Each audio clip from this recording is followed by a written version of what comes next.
राज्य महिला आयोगाचे अध्यक्ष रुपाली चाकणकर देखील आपल्यासोबत जोडल्या गेलेल्या आहेत।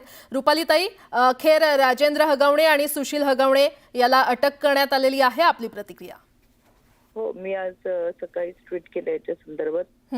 आज पहाटे दोन्ही फरार आरोपींना पोलिसांनी ताब्यात घेतलेलं आहे। पहिल्या दिवशीच राज्य महिला आयोगाच्या वतीने या घटनेच्या बाबत सुमोटो दाखल केला होता।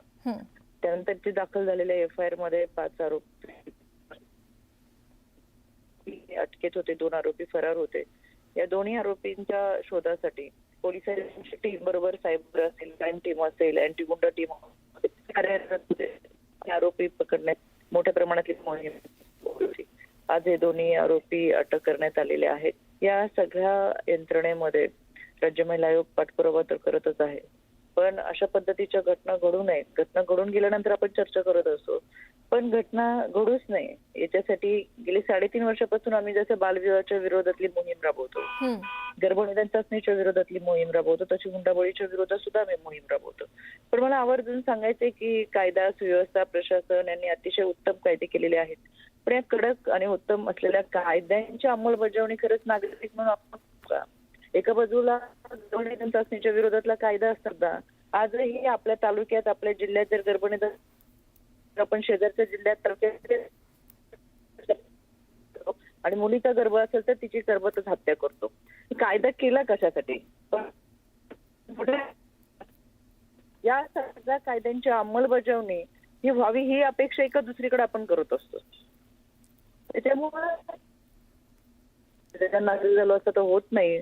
मला आवर्जून सांगायचंय, पोलीस प्रशासन त्यांचं काम करतंय, कायदा सुव्यवस्था त्यांचं काम करतं, प्रशासन म्हणून आम्ही त्याच्यामध्ये गेल्या 3.5 वर्षामध्ये मोठ्या प्रमाणातला अवेअरनेस प्रोग्राम घेतोय। पण प्रत्येक नागरिकाची जबाबदारी आहे, जर कोणी हुंडा मागत असेल तर हुंडा देऊ नये, त्यांच्या विरोधात तक्रार दाखल करा पोलीस स्टेशनला। त्या कायद्याच्या चौकटीतून ही प्रक्रिया आपण सगळ्यांनी पूर्ण केली पाहिजे आणि मोठ्या प्रमाणात अवेअरनेस कार्यक्रम तर राबवतच असतो, पण इथून पुढेही आपल्या माध्यमातून महाराष्ट्राच्या जनतेला आवाहन करेल की या हुंड्याच्या विरोधातली मोहीम ही मोठ्या प्रमाणात राबवली जात असताना आपण मुलीला शिक्षण दानाचं मोठं करतो, शिक्षण देतो, तर हाताच्या फोडासारखं जपतो, 4 पैशासाठी तिचा जीव। रुपालीताई, धन्यवाद आपल्या या प्रतिक्रियेसाठी। तर आपण पाहतोय वैष्णवीच्या आत्महत्येप्रकरणी अखेर फरार असलेला सासरा राजेंद्र हगवणे याला अटक करण्यात आली आहे। घटनेच्या 8 दिवसांनंतर वैष्णवी हगवणे हुंडाबळी प्रकरणातील मुख्य फरार आरोपी राजेंद्र हगवणे आणि वैष्णवीचा दीर म्हणजेच राजेंद्र हगवणे यांचा मुलगा सुशील हगवणे याला अटक करण्यात आलेली आहे।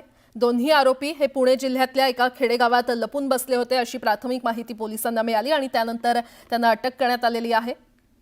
यापूर्वीच खरं तर वैष्णवीचा नवरा शशांक, नणंद करिश्मा आणि सासूला देखील आधीच अटक करण्यात आलेली आहे। दरम्यान